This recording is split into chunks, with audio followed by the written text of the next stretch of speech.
dahil dito sa away ni Duterte at ni PBBM, no? Pati itong landslide sa Davao, si former President Rodrigo Roa Duterte ang pinagbibintangan nila. Ha? Di ba? The other week, gumuho yung lupa. Kawawa. Nakiramay tayo lahat dyan, ha? Pumunta nga si VP Sara dyan, eh. Nakikiramay tayo dyan sa mga biktima, and shout out po lahat ng mga taga Davao na mga nanunood ngayon, no? I hope na sa mabuti kayong kalagayan. Si President Duterte ang kanilang pinagbibintangan sa gumuho ng lupa. Ganyan na ba ganyan na ba kapangyarihan si Duterte? May power ba si Duterte? Bakit siya ang pinagbibintangan nyo? O, ito yung kanilang argumento, ha? Bakit raw kasalanan ni Duterte itong landslide? Si Rodrigo Duterte, sisihin ninyo sa dilubyo na yan. Kung matatandaan ninyo, in 2021, Duterte issued an EO 130 which lifted the suspension on new mining agreements to boost government revenues. So, nililift ni Duterte. Okay, yung suspension. Kaya, yung mga na-approve raw, halos 30 plus na ang na-approve na ituloy yung mining. Sabi ni Leni Robredo, kung mahalal siyang pangulo, ibabasura niya ang EO na yan ni Duterte. Yung mining. Okay? So, mga taong bayan, napansin, for short, ang sinabi nila, si Duterte, dahil sa pag-approve dyan sa maraming mining na dyan, kaya raw gumuho yung lupa. Yan ang argument nila, ha? Susuplakin natin yan. Susuplakin natin yan. Ngayon, imagine that one, ha? Duterte yung pinagbibintangan dahil sa mining. Mga taong bayan, napansin na ang area ng pinangyarihan ng landslide ay wala namang mga ebidensya na merong nagmamining. Dahil halos puno ng mga puno at nakapalibot ang mga malulusog na mga kahoy. Ang layo sa mining issue na ito. Napansin ng mga nakatirang mga tao doon ay natural na gumuho ang lupa sa grabing pag-ulan na record high. So, yun ang dahilan. Bakit yung pagbibintangan si former President Duterte dyan sa landslide? Dahil sa mining. Kung makikita nyo sa picture, ha, sa drone shot, makikita mo talaga na malulusog yung mga kahoy. Ha? Very green. At dahil sa record high na ulan, ha? For how many years saka bumalik yung ganun kalakas na ulan, kaya gumuho yung lupa. Bakit pagbibintangan nyo yung mining ang layo-layo? Sa area ng pinangyarihan ng landslide, wala namang nagmamining doon. Bakit nyo sisihin si Duterte dyan? At pinupuri nyo pa si Leni Robredo na gusto nyong i-lift, gusto nyang i-basura yung EO na ginawa ni Duterte? Di nyo ba alam? Dahil dyan sa EO na yan, marami ang tax ng gobyerno na kokolekta dyan. Marami ang natutulungan. Tapos, ibibintang nyo kay Duterte? Dito yan sa Twitter, makikita nyo talaga. Walang hulog ang kanilang basta lang kay makapag-criticize kay former President Duterte. Shara Ibarra, gandang hapon po, Sir Donmar, likes done. Maraming salamat po, Ma'am Shara. So, when you present an argument stating that si Duterte ang may kasalanan, see to it that nire-research nyo na yung area, kasi mining yung pinagbibintangan nyo, see to it na makita doon, wala namang nagmamining doon. It's a natural cause. Natural lang na gumuho ang lupa dahil sa lakas ng ulan. Anong kinalaman sa mining na inisyo ni Duterte? Ang layo doon. Di ba? Kayo, mga naririnig ngayon, nakikinig ngayon, Anong masasabi nyo dito? O, Ma'am Nesky Vlog, wala na sila ibato kay Tatay Digong. Kaya hahanap nila ng butas para lang may ibintang sila. Kawawa mga traidor. Puro na, grabe. Di ko nga maintindihan sila eh. Hanap sila ng butas. At the end of the day, wala naman silang ikasupport na argumento. Talagang lalabas ang katotohanan.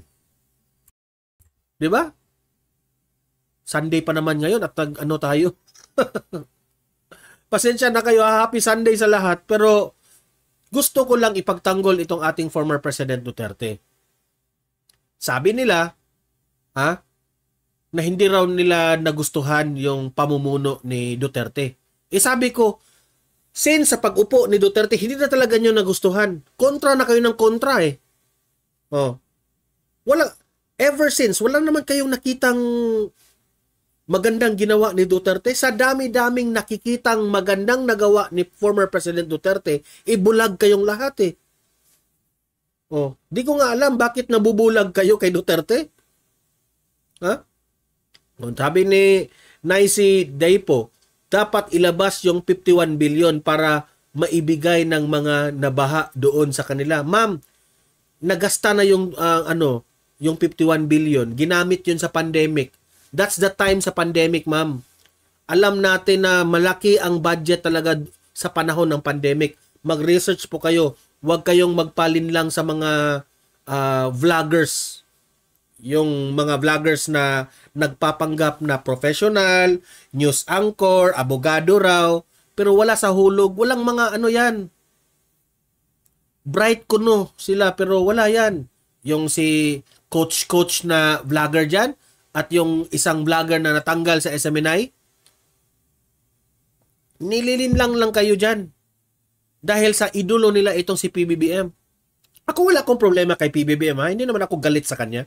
Galit lang tayo sa kanyang mga ginagawa. Okay? But personally, wala tayong galit dyan. Okay? Elizabeth Abelgas, itong mga taong walang utak kisiin nyo, sige, ulan, kay lumambot ang lupa, natural, bibigay ang landslide. Anong hinahanap nyo na 51 billion? Bakit nyo hinahanap ang 250 billion na nandoon kay Tambaluslos? Correct! Ay, lahat yan ng budget, a-approve yan sa dadaan yan sa approval for the Congress. Sinisisi nila ngayon si VP Sara na marami pa ring eskwelahan na walang classroom. Paano yan? Nagpo-propose si VP Sara ng malaking budget pero magkano lang yung inapprove na budget sa Congress? Sige nga. Kahit sino pa, kahit let's say 1 million vice president, kahit ilang milyon pa ang vice presidente sa Pilipinas, kung ang budget mo talaga 1 million lang o 20 million lang, hindi talaga o-occupy yan sa buong Pilipinas. Kayo naman, real talk tayo dito. Real talk tayo. Usapang real talk kung ano yung katotohanan. Sige. Evidence-based tayo. Sige. Kaya nga, sinasabi ko dito sa aking vlog, kahit abogadong vlogger ka pa, kahit police ka pa na vlogger, kahit coach ka pa na vlogger dyan, abogado or news anchor ka ng ilang taon, wala akong pake. No? Kasi ang pinanghahawakan ko, yung ebidensya lang kung ano yung katotohanan. Kayong mga vlogger na yan, abogado, police, news anchor, vlogger na kayo ngayon, walang hulog ang argumento nyo kasi idolo nyo ang tao. Kaya nga, napansin namin, nahihirapan na kayong ipagtanggol yung mga tambaluslos nyong politiko, di ba? Dito sa amin, dito sa aking channel, kung ano yung ebidensya, doon lang tayo sa argumento. Doon, yun lang ang pinanghahawakan nyo. Kaya hindi nyo ako matatalo sa debate. Hindi nyo talaga ako matatalo sa debate. Mahirap kasi ipagtanggol ang isang politician na wala palpak. Ako, hindi ako mahihirapang ipagtanggol itong si Duterte. Dahil lahat ng mga ginagawa niya, alam ko kung ano yung dahilan dito. Okay? At kung meron mang palpak itong si former President Duterte na posibleng mangyari in the future, hindi ko sang-ayunan. Kaya hindi ako nahihirapan na ipagtanggol ang isang bagay. Did you understand yung aking argument dito? Si Duterte ito lang yung politician na nakikita ko na mahal talaga niya ang bayan. Kasi hindi ako natatakot na ipagtanggol siya. Imagine this one. Binoto ko si Presidente Bongbong Marcos dahil noong time ng kampanya, nag-promise siya na ipagpatuloy niya ang mga magandang nagawa ni former President Duterte. Nag-promise siya. Tapos, itong si Vice President Inday Sara Duterte naman, nakipag-uniteam sa kay PBBM. Okay?